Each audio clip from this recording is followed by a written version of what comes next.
Hey, hi everyone. I hope everyone is doing well and enjoying the content that I'm creating on product management. Specifically, I think the recent videos on system design concepts like caching, load balancing, proxy SQL, and message queues. I've been researching a lot about these short topics, and I think when we did a design of a Google Drive, I think some of the dots were definitely connected. And as I keep on researching, right, I do realize that systems now have become very complex. Uh, and the essential components that we covered are definitely the must to have in your interviews. But generally speaking, I think design is evolving, like, I would say every day.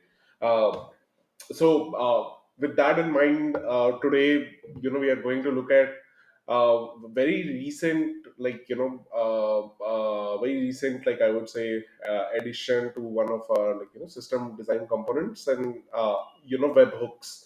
So uh, webhooks are like essentially similar to APIs, but the functionality is different. That those APIs are basically usually fetching information or passing on information, right? Webhooks are purely, like, triggered on some event, whether it is a completion or, like, an updation or whatever edit, right? I mean, any event, a trigger, right? So for example, you have your push notification on a post comment, right? You posted something on Insta, got a comment, right? If you're subscribed, then you get a push notification, right? Twitter new user followed you, etc., right? So those are some of the examples where webhooks are like super efficient. I think webhooks, without a doubt, are more memory efficient, as they are not always fetching for the information, right? So imagine if you have a system where you are always fetching for this information from another system, right? Whether that particular, let's say, event that you're looking at completed or not completed, right? So every time you keep on sending it, the keep on sending it, those requests. Uh, Webhooks, only when the event actually happens on that side, right? Like just the other system, those get triggered and the information that you want to get. So webhooks are like basically small services that are running, and they send updates to bigger systems on completion, as opposed to polling, right? So polling, where like information is like constantly fetched on regular intervals. That's why polling is not a very memory efficient way of designing notification systems. Uh, Also remember that not all systems will support webhook integrations, because there could be ways, such as polling, for example, right? Or there could be ways in which you constantly, regularly uh, send out information through your API calls, right? Uh, some of the, like, I think common platforms where you will find webhooks would be like Slack, Twilio, GitHub. Essentially, think of those like, the big platforms that are running a lot of services. Webhooks tend to be like, similar, one of those services where, like, you get notifications on time, right? So simple to understand that, let's say you have this system where an app is doing an event completion, and then it is basically sending to the data to the app on which the webhooks are subscribed, right? So uh, I will come to this request from webhook structure a little later, but let's look at a very simple use case, right? So let's say you are a YouTube music fan and you're subscribed to their monthly services, right? Through your whatever credit card and debit card. I love YouTube Music. I have subscribed to them, so I get charged monthly, and I do also get notified, through an email, that the credit card has been charged with whatever amount, right? So three parts to it. There is a streaming service that is supposed to send an email, or an SMS, whatever you have subscribed to the user, right? Then there's a part wherein, like, whatever information you have put into the credit card, right, on the app, that event has to be triggered, right? And that happens usually on the banking side, right? I mean, the payment whatever, like, systems that are there. And then you want to finally also receive the confirmation on the completion of that event, right? So this is how the flow is actually looking like. I have simplified it to a lot of degree, but that's not how it is. The idea is that you understand where are the webhooks actually going to originate from, right? So in this case, when the bank completes the transaction on the credit card, the bank sends that information, because this service, YouTube Music, right, streaming service is subscribed to the bank, right, to send a webhook, right?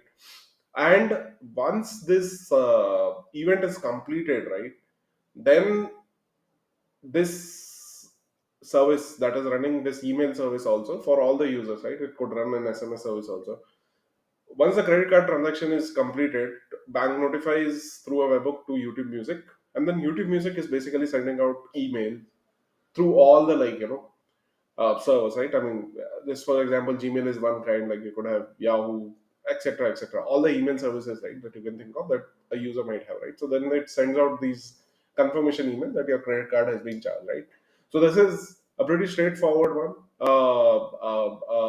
In terms of understanding what webhooks are used for, I think now coming to the actual, like, request structure, right, of webhook. Uh, Essentially, what it means is that, uh, again, like, this doesn't have, like, I would say, any sort of compliance when it comes to, like, webhooks.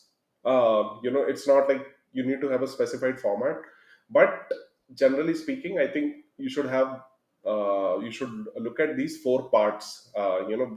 First is the URL where you are going to send the information, right? So in this case, for example, when you look at this bank, uh, essentially the streaming service, when it is subscribed to the bank to send the webhook, to send the credit card completion, right, transaction completion, you need to have the URL. Like, you need to know where to send the information, right? The bank needs to send the information to the YouTube Music server. Where should it send the information, right? So that URL is, like, then there will be, like, I think, even this is the main body of the webhook, right? What it entails is, it's like be an event. It can contain an email. It will have a created, and it will have the payment status, right? So bank is obviously maintaining data for all, let's say, million, customers. So when the webhook is sending the information, it should send, like, okay, something about the event. What would be the event? That, okay, uh, the customer had authorized, let's say, YouTube Music to charge the card, right? So that could be the event. Email would be like, okay, your user email, right? And created at whenever, like, that. And then the payment status, completed, failed, whatever it is, right? You send that to the YouTube Music, right? In most cases, let's say the payment status gets declined, right? That also needs to be known to the YouTube Music, so that it can discontinue your service, right? There is a header, usually, and then there are request methods, like what action do you want the webhook to take, right? Do you want to just post it? Do you want to, like, do a delete? Do you want to do a put or a get, right? So typically, this is how I think webhooks look like. Uh, I think you should definitely include these in your system design interviews. It shows the depth that you understand. Let's say from smaller, like, services, understanding of smaller services, right? You should not definitely leave out these parts. But let's say, I think, where are some of the, like, places in the system design interview where you can, like, introduce these.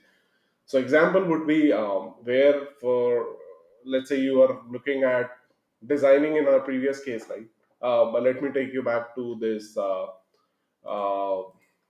uh, this part, right, where we had designed the Google Drive, right? So where do you think, I think, would webhooks be, let's say, most important? Which services, or which systems would benefit from, subscribing to webhooks, right? So leave your answers. I'll disclose the answers, in the next episode, in the next video, and do comment out if you are looking for any, I would say, any other any other topics that are required to be covered. uh, I'll soon be covering I think types of databases. There's been a lot of requests that people are putting on for understanding, I think, the different types of database. So I think that would be next. And then I think I might take a slight break from the traditional system design component, and I'll touch upon I'll touch upon, let's say you want to design, and let's say you want to, just understand the product flow, or let's say the user journey flow on introducing new capabilities, or let's say new features, right? So let's say phone pay is launched and they want to introduce SIP in, mutual fund investments or fund investments, right? Or they would basically want to open a broking service, right? On their app, right? So how would you go about thinking and designing such a feature, right? So that is the diversion that I will be taking in the coming few videos. But stay tuned. Subscribe to my channel, and please, reach out for any clarifications or questions. So bye for now.